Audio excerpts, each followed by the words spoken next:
Gravitation के अंदर में हमने आपको फोर्स के बारे में बता दिया कि ग्रेविटेशनल फोर्स क्या होता है, ग्रेविटेशनल फील्ड क्या होता है और ग्रेविटेशनल फील्ड इंटेंसिटी क्या होती है।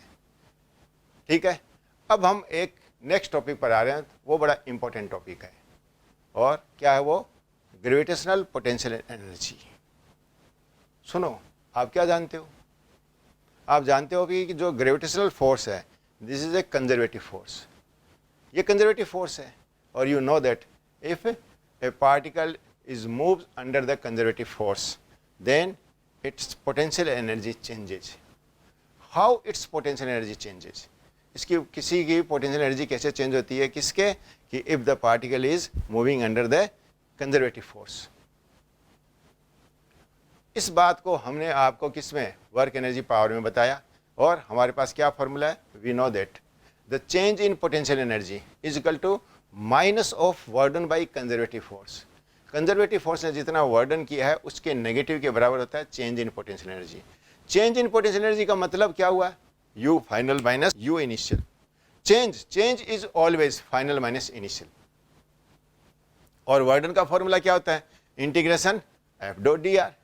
यहाँ फोर्स कौन सा है, कंजर्वेटिव फोर्स। यदि फोर्स कंजर्वेटिव है तो आप वैल्यू पुट कीजिए अपने पास, तो हमारे पास डेल्टा यू बराबर क्या आ जाएगा, delta U is equal to U final minus U initial is equal to minus of integration F C dot D R from initial to final. ठीक है, ये बात आई। क्या कहा आपने पास, लेट एन ऑब्जेक्ट, अब हम क्या कर रहे हैं, let an object of mass M moving in the gravitational field of earth from point A to B. ठीक है, we then calculate the change in its potential energy. हम इसकी पोटेंशियल एनर्जी में चेंज कैलकुलेट करना चाहेंगे। ठीक है, तो जरा देखिए अपने पास डायग्राम में आपको क्लियर कट पता चला अपने पास कि एक ऑब्जेक्ट है जो कि क्या हो रही है कि अर्थ सरफेस के बाहर है। ए पॉइंट जिसकी डिस्टेंस अर्थ के सेंटर से कितनी है, आर ए है, वहाँ से लेकर कहाँ तक, बी पॉइंट जिसकी डिस्टेंस अर्थ के सेंटर से आर बी है, वहाँ से वहाँ तक ए पॉइंट से बी पॉइंट तक एक स्मॉल एम मास मूव कर रहा है। ठीक है, अब हम क्या कैलकुलेट करने जा रहे हैं कि we want to calculate the change in its potential energy, किसकी, small m mass की, when it moves in the gravitational field of earth from point A to B. Change in potential energy is equal to क्या हुआ, change in potential energy is equal to u final minus u initial is equal to minus of integration f c dot dr। ये formula आता है आपको। अब इस फॉर्मूले के अंदर में हम वैल्यू पुट कर लेंगे किसकी, फोर्स की, एफ सी की। एफ सी कितना, एफ सी की वैल्यू पुट करते हैं तो एफ सी फोर्स कौन सा है, ग्रेविटेशनल फोर्स, तो एफ सी इक्वल टू कितना है, G M E M upon R square minus R cap, ये आता है इतना। तो हमने इसकी वैल्यू पुट की तो डेल्टा यू बराबर क्या आया, U are B minus U are A. U are B क्यों लिखा अपने पास, क्योंकि फाइनल अर्थ के सेंटर से कितनी डिस्टेंस पर है, आर बी डिस्टेंस पर है, तो आर बी डिस्टेंस पर potential energy is equal to you are B, R A distance पर potential energy is equal to URA, that is was the initial potential energy. So change in potential energy URB minus URA is equal to minus of integration GMEM upon small r square into minus r cap dot dr r cap। कहाँ से कहाँ तक, RA से RB तक, ये हमने limit रख दी। अब जरा देखो, RA से RB तक ऑब्जेक्ट मूव कर रही है, आर ए से आर बी तक कैपिटल जी की वैल्यू चेंज हो रही है, बोले कैपिटल जी की वैल्यू तो कभी भी चेंज नहीं होती है। तो क्या अर्थ का मास चेंज हो रहा है, बोले नहीं चेंज हो रहा है। क्या जो ऑब्जेक्ट मूव कर रही है उसका मास चेंज हो रहा है, बोले वो भी चेंज नहीं हो रहा है। नहीं चेंज हो रहा है तो बोले निकालो उसको इंटीग्रेशन से बाहर। इंटीग्रेशन से बाहर निकाल लिया हमने, किसको बाहर निकाल लिया, तो कैपिटल जी को बाहर निकाल लिया, एम ई को बाहर निकाल लिया, स्मॉल एम को बाहर निकाल लिया। बोले स्मॉल आर को भी निकालो, अरे स्मॉल आर कैसे निकालोगे बाहर, स्मॉल आर तो आर ए से लेकर आर बी तक चेंज हो रहा है। ऑब्जेक्ट की जो डिस्टेंस है अर्थ के सेंटर से जो डिस्टेंस है स्मॉल आर, वो तो चेंज हो रही है, कहाँ से कहाँ तक चेंज हो रही है, आर से आर बी तक, वो तो वेरी कर रही है, वो वेरिएबल है, उससे बाहर नहीं निकालेंगे, उसे अंदर रहने दीजिए। अरे साहब उसी का तो इंटीग्रेशन होना है। ठीक है, और देखो कौन बाहर आ सकता है, बोले एक माइनस साइन है, बोले उसे भी बाहर निकालिए। तो माइनस साइन बाहर आया तो बाहर वाले माइनस साइन के साथ मिलकर क्या बन गया, वो प्लस बन गया। और अब हमारे पास इंटीग्रेशन में क्या रह गया कि integration 1/r² dr R cap dot R cap. अब आप जानते हो R cap dot R cap क्या होता है, 1। तो अब इसका इंटीग्रेशन आ गया, किसका, 1/r² dr का। ठीक है, तो अब हमारे पास आगे फॉर्मूला क्या आ जाएगा कि delta U is equal to you are B minus U are A is equal to G M E M 1/r² का इंटीग्रेशन किया तो वो कितना जाएगा -1/r। ठीक है, इंटीग्रेशन करने पर -1/r आया। 1/r² का इंटीग्रेशन किया तो क्या आया -1/r। तो फॉर्मूला क्या आ गया हमारे पास, delta U is equal to you are B minus U are A is equal to G M E M और -1/r। कहाँ से कहाँ तक, आर ए से आर बी तक लिमिट रख दी। अब इस लिमिट की वैल्यू पुट कर देते हैं, जब माइनस साइन होता है तो हम lower limit minus upper limit करते हैं, तो हमारे पास डेल्टा यू बराबर क्या आ गया, U are B minus U are A is equal to G M E small M into 1/r A minus 1/r B. ठीक है, ए और बी मैंने पहले कहा था, ए और बी कौन से पॉइंट है, A and B are the 2 points. ठीक है, आउटसाइड द अर्थ सरफेस। इसका मतलब R A and R B are greater than R E से ज्यादा है। ठीक है, ये बात आ गई। अब सुनो, जब हमने कहा ए और बी कोई भी 2 पॉइंट है तो हम क्या कहते हैं कि let A is at infinity. ठीक है, इसका मतलब हम एम मास को कहां से मूव करा रहे हैं, इन्फिनिटी से। कहां तक, किसी डिस्टेंस आर तक। ठीक है, r is any arbitrary distance. तो जब क्या बोला हमने, ए पॉइंट इन्फिनिटी पर है, इसका मतलब r is equal to infinity और यू आर ए बराबर यू इन्फिनिटी। यू इन्फिनिटी मतलब potential energy of mass small m at infinity. B is any arbitrary point at distance r, then rb is equal to a small r, so urb is equal to ur is the potential energy at any arbitrary distance r।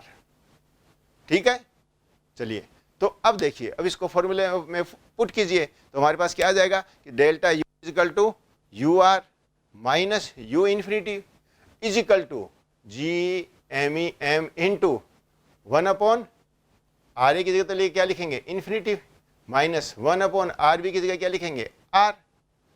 1/इन्फिनिटी equal to क्या होता है 0, इसलिए delta u बराबर क्या आ गया, delta u is equal to you r minus u infinity is equal to minus G M E M upon small r।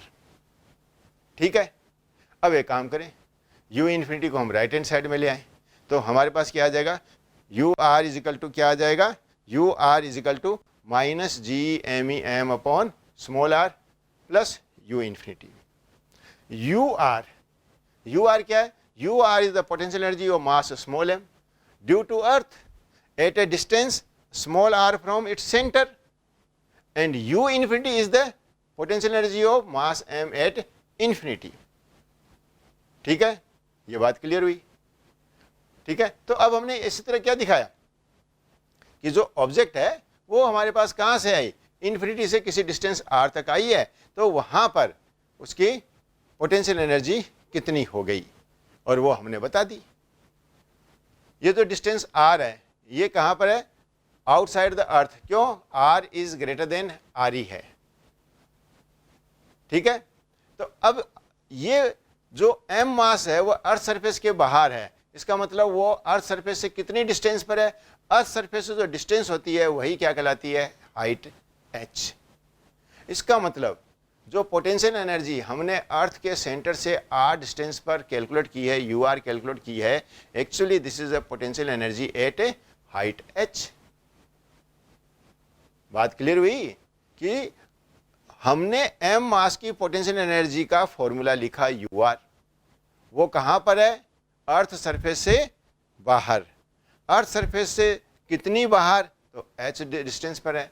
इसका मतलब जो r डिस्टेंस पर m मास की पोटेंशियल एनर्जी है वह एक्चुअली अर्थ सरफेस से h हाइट पर potential energy है। इसलिए हम क्या लिखते हैं, u r is equal to u h and that is equal to minus G M E M upon, अब स्मॉल r कितना है, आर ई प्लस एच, तो उसको हमने लिखा आर ई plus h plus u infinity. ठीक है, if we consider the potential energy is 0 at infinity, हम वापस इन्फिनिटी पर पोटेंशियल एनर्जी 0 कंसीडर कर ले। कोई कहता है सर ऐसा क्यों करते हो आप, तो हमने कहा कि इन्फिनिटी के ऊपर फोर्स 0 होता है। कौन सा फोर्स 0 होता है, ग्रेविटेशनल फोर्स 0 होता है। ग्रेविटेशनल फोर्स 0 होता है, इसका मतलब क्या होगा, कंजर्वेटिव फोर्स 0 है और पोटेंशियल एनर्जी होती है वो कंजर्वेटिव फोर्स के कारण होती है। इसलिए it is reasonable to consider the potential energy zero at infinity. Infinity पर पोटेंशियल एनर्जी को जीरो मान लीजिए। इट इज रीजनेबल, थोड़ा सा ठीक ठाक लगता है, न्यायोचित लगता है। तो आप पोटेंशियल एनर्जी को इन्फिनिटी पर जीरो मान ले। पोटेंशियल एनर्जी को इन्फिनिटी पर जीरो मान लिया तो यू आर या यू एच इजिकल टू हमारे पास कितना आ गया, minus G M E M upon R ई प्लस एच। तो this is a formula for the potential energy of a mass at height H. जैसे जैसे एच आप कम करते चले जाओगे, जैसे जैसे एच कम करते चले जाओगे, वैसे वैसे पोटेंशियल एनर्जी क्या होती चली जाएगी, बढ़ती चली जाएगी।